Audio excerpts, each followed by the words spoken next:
Extra, extra, read all about it. Good morning, Bulls, and welcome to the Unbearably Bullish podcast, the official podcast of the Bull You Can't Bear. I'm your host, Donald Johns, and welcome to Sunday Reset. Let's pull up a chair, pour yourself some coffee, and open the Sunday newspaper, because today we're serving brunch, business, markets, and mindset.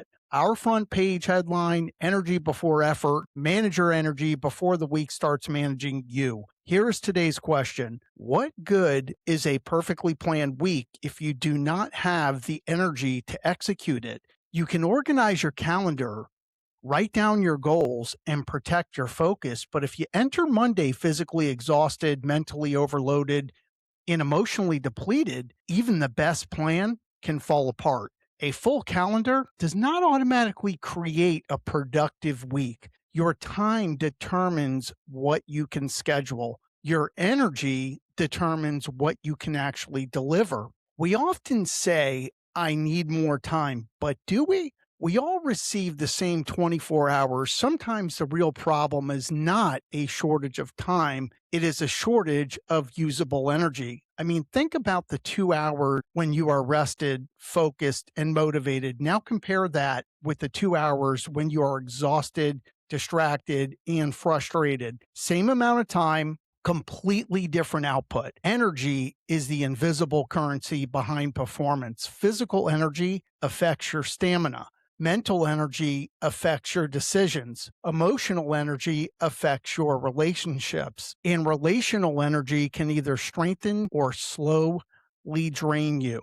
The goal is not to operate at maximum intensity every hour of every day. That is neither realistic or sustainable. The goal is to understand your energy, protect it, and direct your best energy toward your most important responsibilities. Let's talk honestly across the table. What drained you last week? Was it the workload or the constant switching between tasks? Was it a difficult project or the hours spent worrying before you even began it? Was it your schedule or your inability to say no? Was it productive communication or responding to every notification as though it were an emergency? Some activities exhaust us because they are difficult. Others exhaust us because they are unnecessary. That distinction matters. Hard work directed towards something meaningful can produce satisfaction. Busy work without purpose produces fatigue. Before you add another commitment to your calendar, ask, does this deserve my time? Does this require my attention? And is this worth the energy it will cost? Let's bring out today's Sunday brunch. First, we have the coffee. The coffee represents what wakes you up mentally. Maybe it's exercise, prayer, meditation, music, reading, journaling, or 15 quiet minutes before the rest of the world starts making requests. What helps you become mentally present? Next comes the main course. That represents the habits that genuinely fuel you: sleep, movement, hydration, nutrition, recovery, and meaningful relationships. These things may not feel as urgent and overwhelming as an overflowing inbox, but they influence how effectively you handle everything inside that inbox. Now let's add the side dish. The side dish is one small habit that supports the entire week. Maybe it's preparing your clothes, organizing your workspace, scheduling your workouts, or planning your meals. Small preparation can preserve valuable energy by reducing unnecessary decisions, but every brunch table also has empty calories. These are the activities that consume energy without creating meaningful value.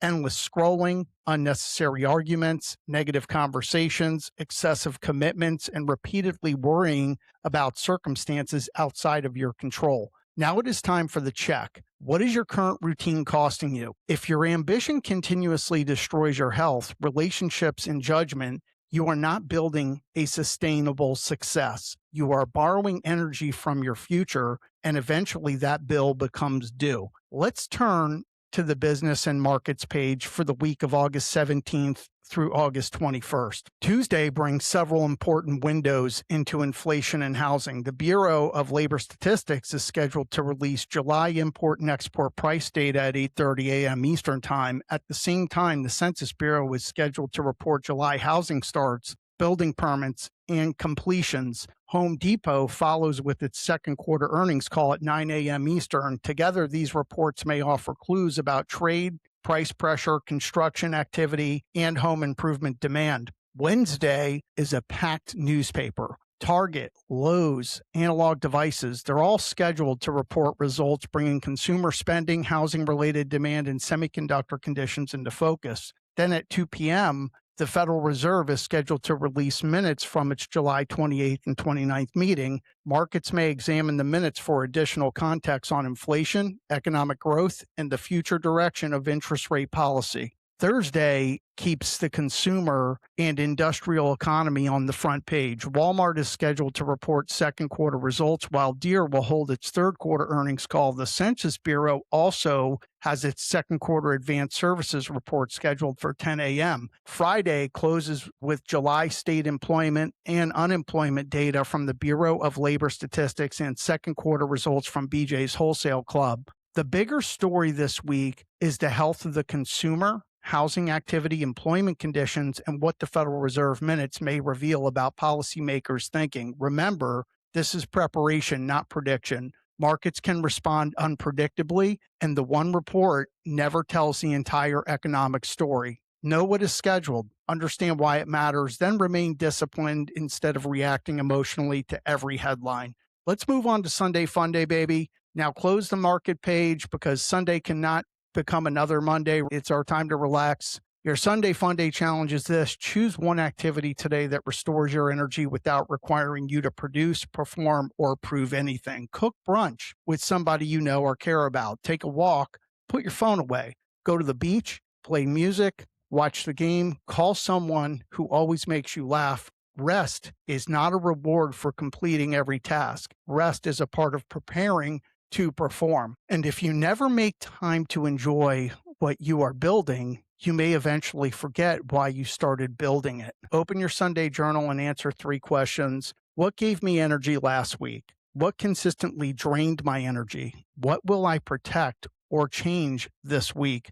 Do not judge the answers, use them. Awareness gives you the opportunity to make better decisions before the same pattern repeats. We're going to do my bull charge challenge. Identify your single greatest energy drain, then do one of 3 things. Eliminate it, delegate it, or reduce it. Next, schedule one protected activity that restores your energy. Put it on the calendar before the week begins. If you only schedule what consumes you and never schedule what restores you, burnout is not a surprise. It is the result of the plan. This week's original quote: your calendar determines where your time goes. Your energy determines what that time produces. Let's go to my bull commitment. Say this with me. This week, I will protect my energy, direct my attention, and bring my best effort to what matters most. Now let's go to the bull's bottom line. Success does not belong to the person who stays the busiest. It belongs to the person who consistently directs time, energy, and attention toward the right priorities. Reset your body, clear your mind, protect your relationships, study the week ahead, prepare for what matters, but leave room to enjoy today. Energy before effort, preparation before pressure, purpose before activity. Reset today, dominate tomorrow. This is the Bull You Can't Bear. This is the Unbearably Bullish podcast. Strong markets, stronger mindset, unlimited opportunity. Let's follow the herd, baby, and always stay unbearably bullish. Until the next time, enjoy your weekend. Have a successful, productive, and profitable day. And I will see you tomorrow